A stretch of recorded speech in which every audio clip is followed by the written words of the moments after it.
ಮಾಡಿ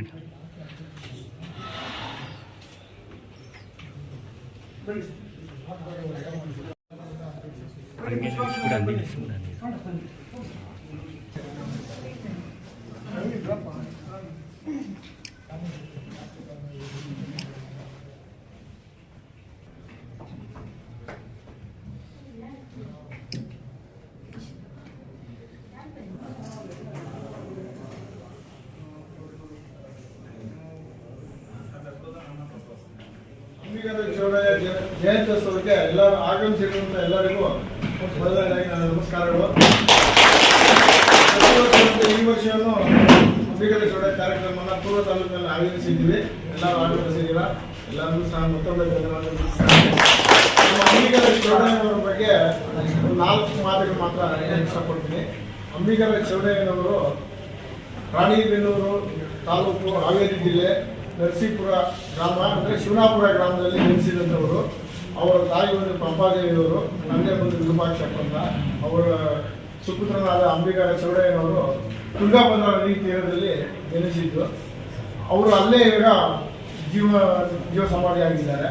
ಅವರು ನಮ್ಮ ಕುಲದೇವರಾಗಿದ್ದು 12ನೇ ಶತಮಾನದ ಬಸವಣ್ಣನವರ ಅನುಭವ ಮಂಟಪದಲ್ಲಿ ಕುಟುಂಬವಾದ ವಚನಗಳನ್ನು ರಚಿಸುವ ಮೂಲಕ ಖ್ಯಾತಿ ಪಡೆದಂಥ ನಮ್ಮ ಅಂಬಿಗರ ಚೌಡಯ್ಯನವರು ಸಾವಿರಾರು ವಚನಗಳನ್ನು ರಚಿಸಿದ್ದಾರೆ.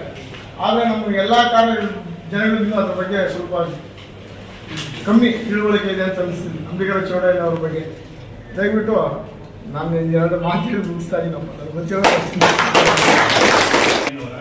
905ನೇ ಜಯಂತ್ಯೋತ್ಸವಕ್ಕೆ ನಮ್ಮೆಲ್ಲರಿಗೂ ಆದಂಥ ಸ್ವಾಗತ, ಸುಸ್ವಾಗತ.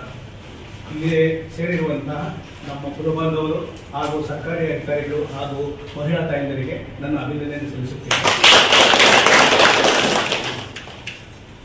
ಒಂದು ಮಗು ಹುಟ್ಟಿದಾಗ ಆ ಮಗುಗೆ ತಾಯಿ ಗುರುವಾಗಿರ್ತಾರೆ, ಅನಂತರ ತಂದೆ ಗುರುವಾಗಿರ್ತಾರೆ, ಅನಂತರ ಉಪಾಧ್ಯಾಯರು ಗುರುವಾಗಿರ್ತಾರೆ.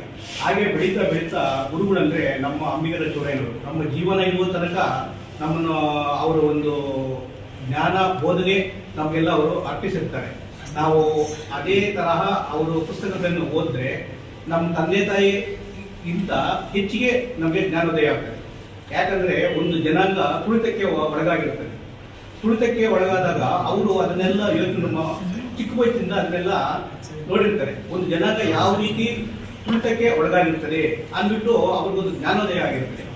ಏನಪ್ಪ ಈ ಥರ ಒಂದು ನಮ್ಮ ಜನಾಂಗದವರು ಈ ಥರ ಒಂದು ತುಳಿತಕ್ಕೆ ಒಳಗಾಗಿದಾರಲ್ಲ, ಯಾಕೆ ಈ ಥರ ತುಳಿತಕ್ಕೆ ಒಳಗಾಗಿದ್ದಾರೆ ಅಂದ್ಕೊಂಡು ಸುಮಾರು ಅವರು ಯೋಚನೆ ಮಾಡಿ ತನ್ನ ಜೀವನವನ್ನೇ ಒಂದು ಜನಾಂಗಕ್ಕೆ ಮುಡುಪಾಗಿಟ್ಟು ಒಂದು ಜ್ಞಾನೋದಯ ಪಡೆದಿರ್ತಾರೆ.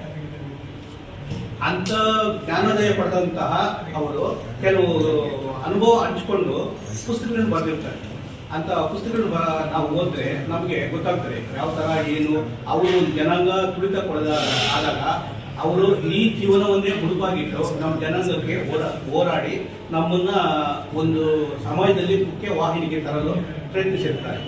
ಆದ್ದರಿಂದ ದಯವಿಟ್ಟು ಎಲ್ಲರೂ ನಮ್ಮ ಅಂಬಿಗರ ಚೌಡಯ್ಯನವರ ಪುಸ್ತಕಗಳನ್ನ ತೆಗೆದುಕೊಂಡು ಓದಿ ಅವರು ನಾವು ತುಳಿತಕ್ಕೆ ಒಳಗಾದಾಗ ಯಾವ ರೀತಿ ನಮ್ಮನ್ನ ರಕ್ಷಣೆ ಮಾಡಿ ಸಮಾಜದ ವಾಹಿನಿಯಲ್ಲಿ ಮುಂದೆ ತಂದಿದ್ದಾರೆ ಅಂದ್ಬಿಟ್ಟು ನಮಗೆ ಜ್ಞಾನೋದಯ ಆಗ್ತದೆ.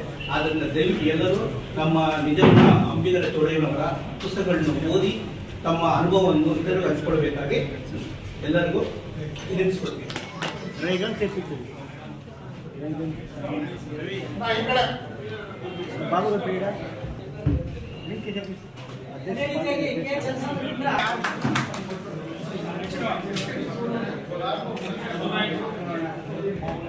ಅದೇ ರೀತಿಯಾಗಿ ಅಣ್ಣ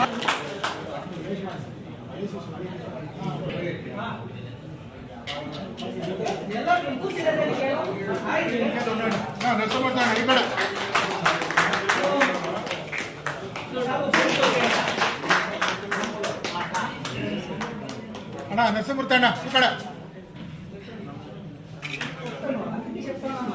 ರೀತಿಯಾಗಿ ಮಾರ್ಗಂಡಳ್ಳಿ ಗ್ರಾಮದಿಂದ ಜಿ ನಾಗರಾಜ್ ಅವರು ಆಗಮಿಸಿದ್ದಾರೆ. ಈ ಪುಷ್ಪಮಾಲೆಯನ್ನು ಅರ್ಪಿಸಿದ ವ್ಯವಸ್ಥೆಯನ್ನು ಅವರು ಮಾಡಿದ್ದಾರೆ. ಅವ್ರಿಗೂ ಸಹ ನಾವು ಸಂದರ್ಭವಾಗಿ ಅರ್ಪಿಸ್ತಾ ಇದ್ದೀವಿ. ರಾಮಂಜೀಡ ಮುಚ್ಚವಳ್ಳ ಅಂತ ಪೈನ್ ಕಂಬಿತ್ತು. ಅದೇ ರೀತಿ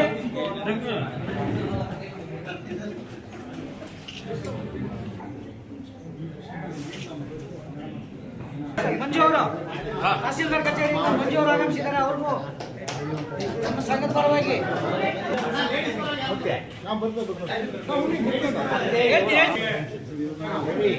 ಯಾವುದು? ಅದೇ ರೀತಿಯಾಗಿ ಸೋಮಶೇಖರ್ ಅವರು ಕಾರವಾಡಿಯಿಂದ ಶ್ರೀನಿವಾಸ್ ಅವರು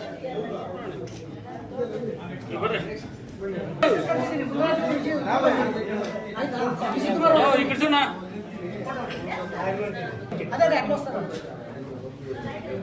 ಆಯ್ತಾ?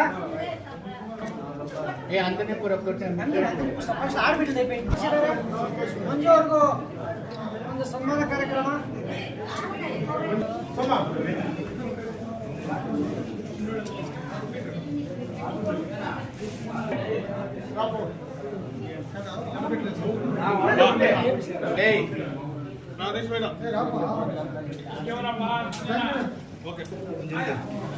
ಅದೇ ರೀತಿಯಾಗಿ ಹೆಣ್ಮಕ್ಳು, ದಯವಿಟ್ಟು ಹೆಣ್ಮಕ್ಳು ವೇದಿಕೆ ಮೇಲೆ ಬನ್ನಿ. ಬೈಟ್ಗೆ